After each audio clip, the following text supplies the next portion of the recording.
Xin chào tất cả các bạn. Chào mừng đến với kênh Kitty Love Channel.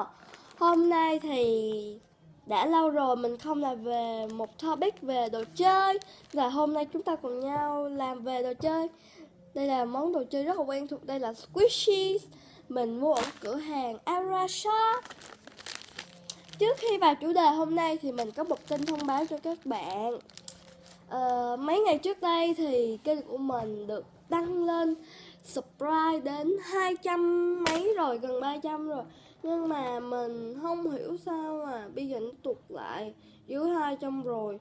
Mình không biết là do kênh mình có chuyện gì làm các bạn buồn, hay là các bạn thất vọng gì về video của mình, hay là thấy video của mình không hay nữa. Mình không biết nữa, nhưng mà nếu các bạn có ý kiến gì thì cứ để dưới phần comment luôn nha. Có cần gì thì cứ để dưới hết nha, mình không có sao hết. Và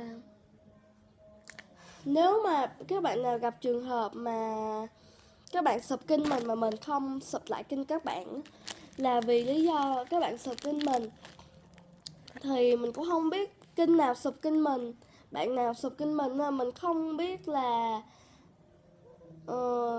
cái kênh đó là kênh gì để mình sub lại. Nên là nếu bạn nào sub kênh mình thì cứ để dưới phần comment nha, rồi để sub lại. Còn nếu bạn nào không sub mình nhưng mà vẫn muốn để dưới comment là sub lại kênh, sub kênh mình đi, thì mình vẫn sub nha các bạn, không sao cả. Bây giờ chúng ta cùng nhau bước vào chủ đề thẳng luôn đó, chủ đề video. Bây giờ chúng ta cùng nhau giới thiệu món nha.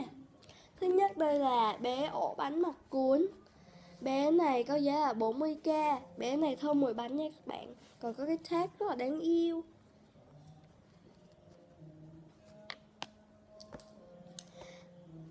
Tiếp theo đây là hai em đầu mèo. Mình sẽ giới thiệu em màu xanh dương này trước. Em này cũng có mùi bánh giống như em ổ bánh mọc cuốn đó luôn. Dễ thương quá.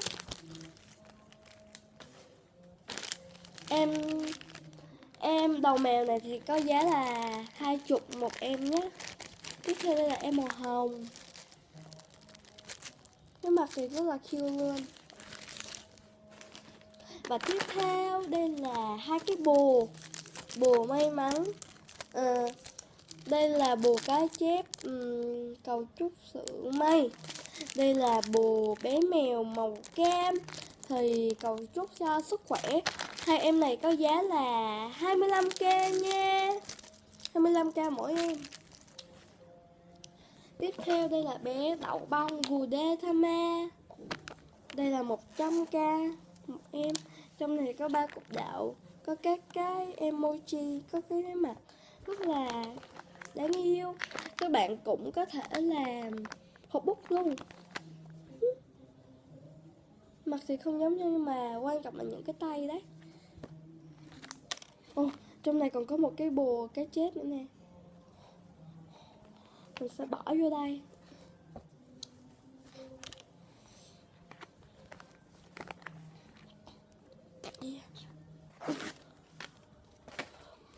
Tiếp theo đây là bé cù Pop Pop Sheep.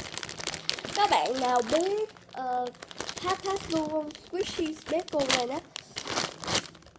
Thì các bạn nào biết không trước đã. Đây mình biết rằng em cù này thì không phải là hàng chính hãng, nhưng mà cũng rất là đáng yêu và thơm. Em này thơm mùi bạc hà nha. Em này có giá là 230 hay là 250, 230k nha các bạn. Em này có giá là 230k và cũng rất là low riêng. Mà mình thất vọng là không phải là hàng chính hãng mà thôi. Hàng chính hãng thì cái bao bì nó sẽ ghi chữ Tatazu, nhìn nó sẽ thật hơn nhiều. Đây là cái bao của shop thôi, hàng của shop nhập. Nếu mà mình có điều kiện thì mình sẽ mua thêm một bé cù Pat thật để mình về nhà so sánh cho các bạn xem nha, khi nào mình qua Singapore để mình coi coi. Tiếp theo đây là bé cây kem Giant Ice Cream. Bé này mình thấy là không có low riêng cho lắm. Mình không biết là bé này có low riêng không, nhưng mà hay là do cái bọc. Cũng low rising đó, mình nghĩ chỉ là cho cái bọc mà thôi. Nên là nếu bạn nào mua về thì cũng đừng hiểu lầm bé kem này nha. Bé kem này có 2 tầng. Thứ nhất là bé kem có một cái mặt rất là kawaii. Kawaii là dễ thương. Tiếp theo là bé kem màu hồng. Rất là đáng yêu luôn. Ở đây thì bé kem màu hồng này có cả một cái nơ màu hồng đậm. Mình không biết các bạn có thấy không nữa.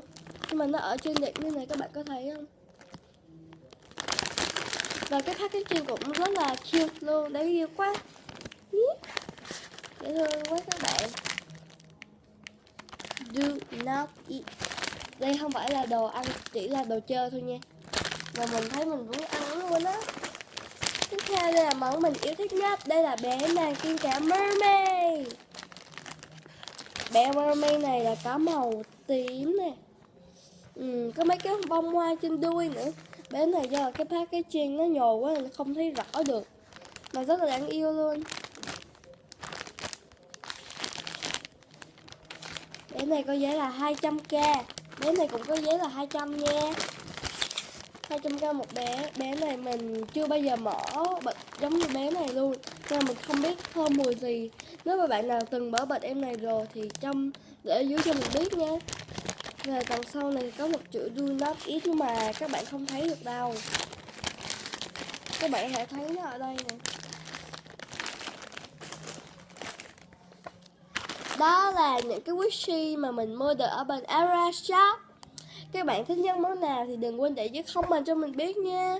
Và cũng giống như là đầu video mình có thông báo là nếu mà có chuyện gì kênh mình có làm gì sai sót hay là làm gì các bạn buồn, hay là kênh mình không sub lại kênh các bạn, hay là sao thì các bạn cứ nói thiệt cho mình nha.